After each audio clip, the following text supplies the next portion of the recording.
My S26 Ultra is here, and let's unbox it. So, it literally got here about 5 minutes ago, and right away, I'm going to be unboxing this guy. I'm so excited. You guys have no idea. I pre-ordered it from Best Buy, but it took forever to get here because FedEx is slow, but that's alright. Alright, open this guy up. And there she is. Very nice, very nice. Looks very similar to the S25 Ultra box, just more of a zoom in on the camera versus the S25 Ultra, which was more of a full phone display on the box there. The usual stuff, UPC, IMEI, all that good jazz. Got some details on the back. Feel free to pause and read if you want. And that strip there indicates color. I got the Cobalt Violet, this year's signature color. Oh, okay, well, that didn't work. Show the other side. Bruh, okay. You know what? I might just have to cut this. That's fine, who cares? Okay, now let's do the top one. There you go. Now hopefully this top one will pull very nicely.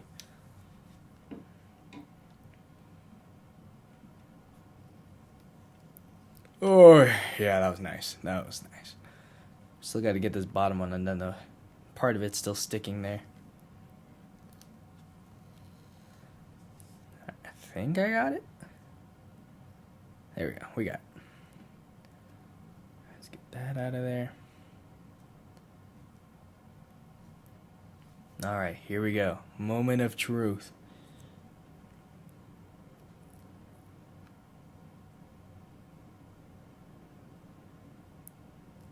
Whoa.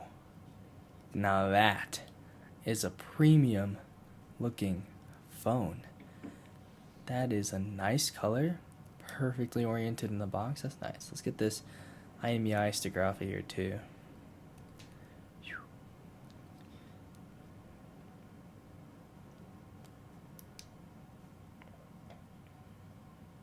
Alright.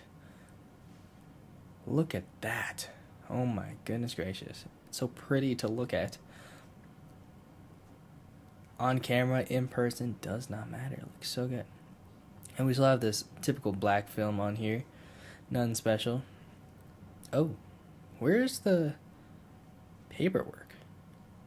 Is the paperwork not usually underneath? Oh, it's in the top. Hold on. I think I found it. Here we go. Here's the paperwork, charger, SIM ejector, all that jazz. Alright. Pretty standard. Pretty much looks identical to last year's too. Open that carefully. Don't want to make anything explode. Ooh, that was a nice slide. Alright. Just take this guy out first, I guess. Pretty standard, nothing fancy here.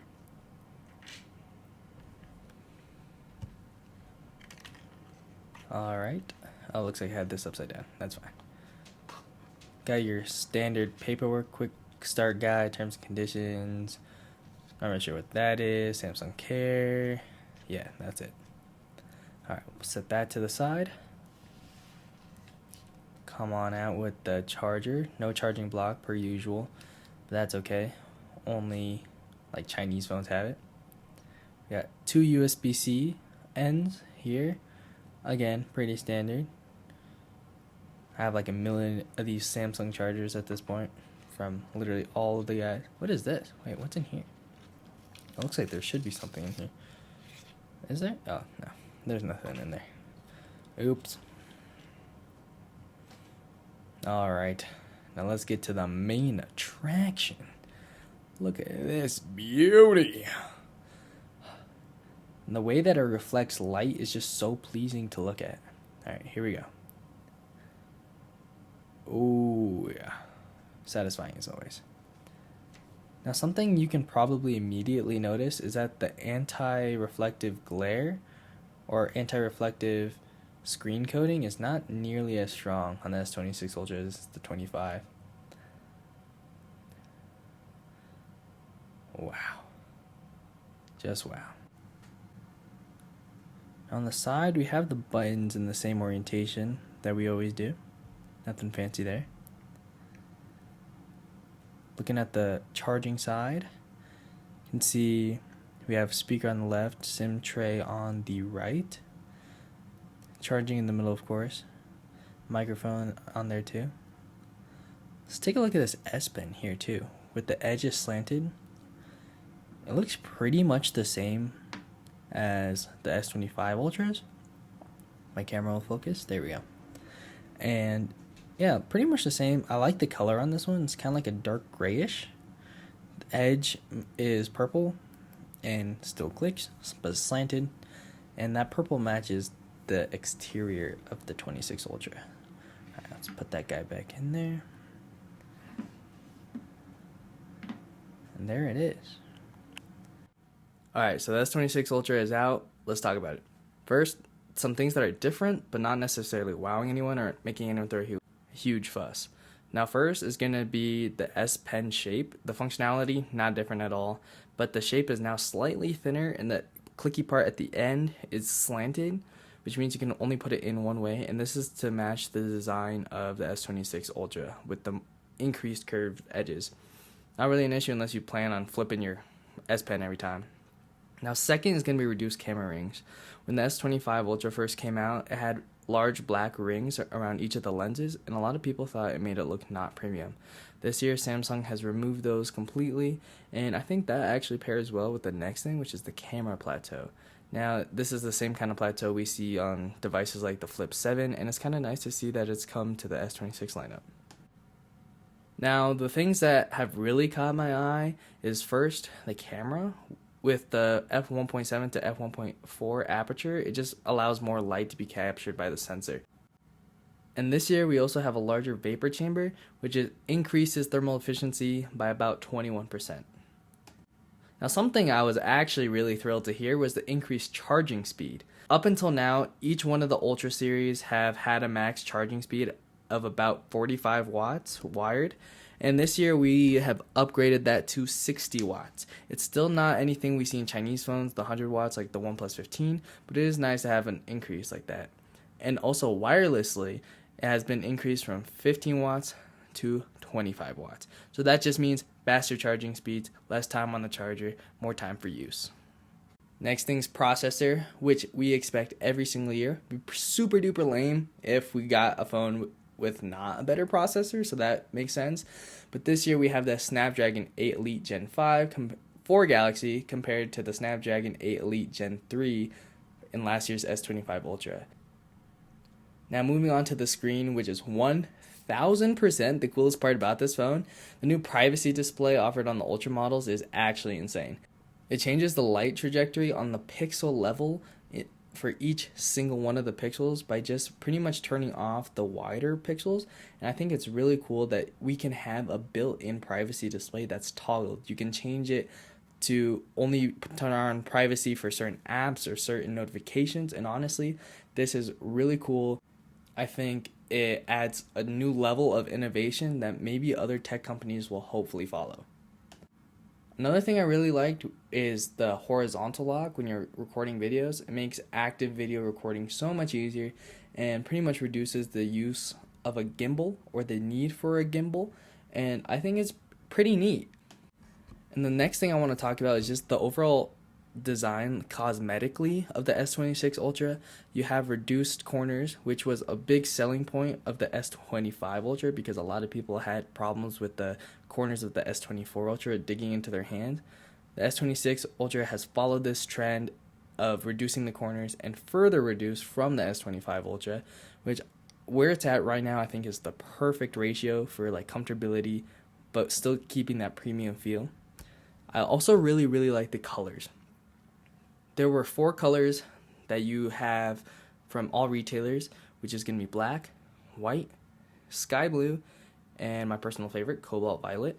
And then if you bought from the Samsung online store, you also had options of silver shadow and pink gold. And I think these color options are really cool. there's so much variety, and I believe there's enough variety there for just about everyone to get something they want or like, which is great. Apple, take note, because with the iPhone 17 Pro Max, you had 3 colors. You had an orange that shouted at your eyeballs. You had a low-key, like dark blue, and then you had silver if you was basic and didn't want anything else. I think those color options were kind of booty, and honestly, Apple, take note. Samsung knows what's going on here. And the last thing I want to point out is an AI feature, which I'm really excited for. It's Now Nudge. Now, with the S25 Ultra, AI was a huge part of the promotion for this phone, and a lot of people bought it for the AI, and a lot of people didn't get exactly what they wanted from it. The Now brief that was advertised on the S25 Ultra is pretty cool. I personally don't use it as much, but I'm really excited for Now Nudge because it's just going to be super duper convenient. It's going to be like you finishing up a super duper messy meal. Oh, shoot, you don't got a napkin. Oh, that's okay. Your best friend right next to you has a napkin, hand it to you. You don't even have to ask. He just sees you messy, and he just hands you that napkin. That's the level of convenience I think that this is going to have if executed properly. You don't got to get up for another napkin. You don't got to go to the bathroom because your friend, he's got you. And I'm really excited to see how that works. Now, I do have a few qualms with the S26 Ultra. Namely, I still wish we could have seen the 100-watt fast charging like we see in the OnePlus 15. Would have been great. It's okay. You know what? I can live with 60 watts. It's great. But something I would have really liked to seen is bigger than a 5,000 milliamp hour battery. Now, the OnePlus 15 has 7,300 milliamp hour battery. And honestly, seeing the same size battery in all the Ultra phones from Samsung for the past 3 years, an upgrade is about due. I would have also liked to see perhaps like bigger sensors on the camera. The S25 Ultra already had crazy good camera. We did get the aperture increase, but honestly, even a better camera upgrade would have also been welcome. Now, there was a rumor going around right at the S26 Ultra's announcement that there was going to be a 10-bit screen. Now, this would have increased color accuracy, better gradients, all that jazz. Unfortunately, it looks like the rumors were false. We only have an 8-bit screen, except we have 8-bit Plus, which is going to simulate those colors that you would get from the 10-bit screen. Obviously not as well. We were still working with 8-bits here. But I do wish we had that 10-bit screen. Now, TLDR, did I need the S26 Ultra? Absolutely not. The S23, S24, and S25 Ultra phones are still great. They're holding up spectacularly. They're still top-end flagships. But you know what? I'm a tech junkie. I like to do those things. But I'm still an average consumer. Obviously, I'm not looking into the super nitpicky parts that some of your average tech influencers are. Like Jerry Riggs Everything, Mr. Who's the Boss, Marcus Brownlee, you know. But from a standard user's perspective, I really like all the features that we see. Now Nudge, 60-watt charging, and especially this privacy screen are going to be insane, and I'm so excited to see how these features hold up long term. Thank you for watching. Don't forget to subscribe, like, comment down below if you are going to get the S26 Ultra, what color you're going to get. I like to know these things. Now, I will see you all in the next one.